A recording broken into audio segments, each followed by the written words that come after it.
நீங்கள் உங்கள் பாட்டை அனுப்புங்க அப்படின்னு சொன்னேன். அவர் பாட்டை அனுப்புகிறாரு. பாட்டை பார்த்தோன்னே நான் ஆடி போயிட்டேன். ஏன்னா அது கவிஞர்களால் எழுதப்பட்ட பாடல் அல்ல.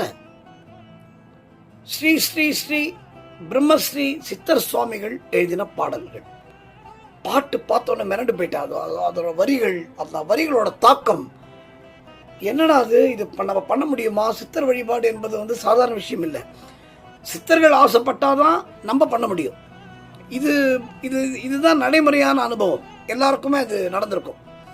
பாபாவாக இருந்தாலும் சரி, ராகவேந்திர சுவாமிகளாக இருந்தாலும் சரி, சேஷாத்ரி சுவாமிகள், ரமண பகவான், இவங்கள்லாம் இந்த மகான்களுடைய ஆசி இல்லாமல் நாம் அவர்களுடைய பாடலையோ அவர்களை பற்றியோ நாம் பேச முடியாது. அப்போது இந்த பாட்டை பார்த்தோன்னே சரி, ஏதோ நமக்கு ஒரு பாக்கியம் கிடைச்சிருக்கு அப்படின்னு சொல்லிட்டு உடனே நான் என்ன பண்ணேன், என் பையன்கிட்ட கொடுத்து அந்த பாட்டுக்கு டியூன் பண்ண ஆரம்பித்தோம்.